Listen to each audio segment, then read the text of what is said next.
ABC News exclusive, heartbreaking new detail this morning about the little girl severely injured in that car crash involving then Kansas City Chiefs assistant coach Britt Reid.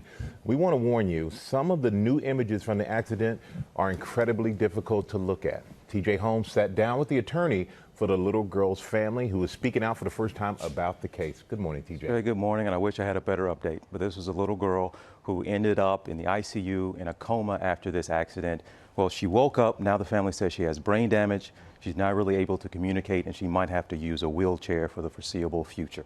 Again, this was an accident involving Britt Reid, who's an assistant coach to the Chiefs, but also the son of the head coach, Andy Reid, of the Chiefs. This accident happened just days before the Super Bowl. We are now hearing new details and seeing these images that are now explaining just how devastating this crash was. When you look at those pictures, you wonder how anybody made it out of that car alive. These are exclusive photos obtained by ABC News of the devastating wreck where now former Kansas City Chiefs assistant coach Britt Reid hit two other cars. That wreck left a 5-year-old child in a fight for her life. She's awake, which is a huge development. Likely, she has permanent brain damage that she will endure for the rest of her life. She's not walking. It's a sad story.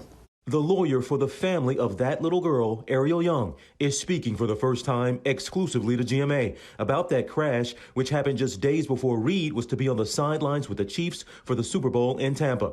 Ariel, along with her mom, aunt, and 4-year-old cousin, had pulled over to the side of a highway, there to help a 19-year-old family member whose car had run out of gas. That's when police say Reid's pickup truck struck both vehicles at highway speeds. EMS arriving on scene, we have one child possibly seriously injured. These exclusive photos show Reid's totaled pickup truck and the two cars that police say he ran into, including the one Ariel was in.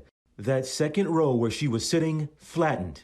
According to a search warrant application obtained by ABC News, an officer on scene reported smelling a moderate odor of alcoholic beverages emanating from Reid. Reid told the officer he'd had 2 to 3 drinks and was on the prescription drug Adderall. Do you believe the driver, who we're talking about here is Britt Reid, was actually impaired and should not have been behind the wheel of a car? We don't have the toxicology back. I don't know what it is going to be. What I do know are the statements that he made to police the night of. If you have 2 to 3 drinks and then you get behind the wheel of a car, you are likely over the legal limit. Do you believe he should face charges for this? Absolutely. I mean, absolutely. But we're going to be advocating for the most serious charges and the most serious sentence that Britt Reid could receive.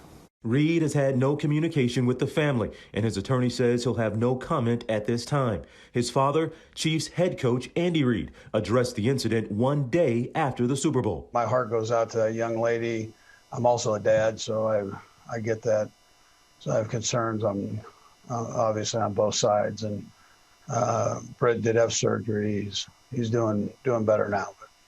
But you know, that little girl, my heart goes out to her. Yeah.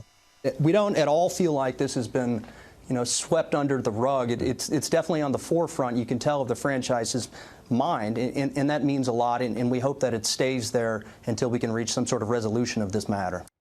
Now, Britt Reid is no longer with the team. He did, back in 2008, plead guilty to another felony DWI charge. Now, the most serious charges the family is hoping for now are felony DWI charges in this particular case. The little girl right now, a long, long road ahead to possibly get back.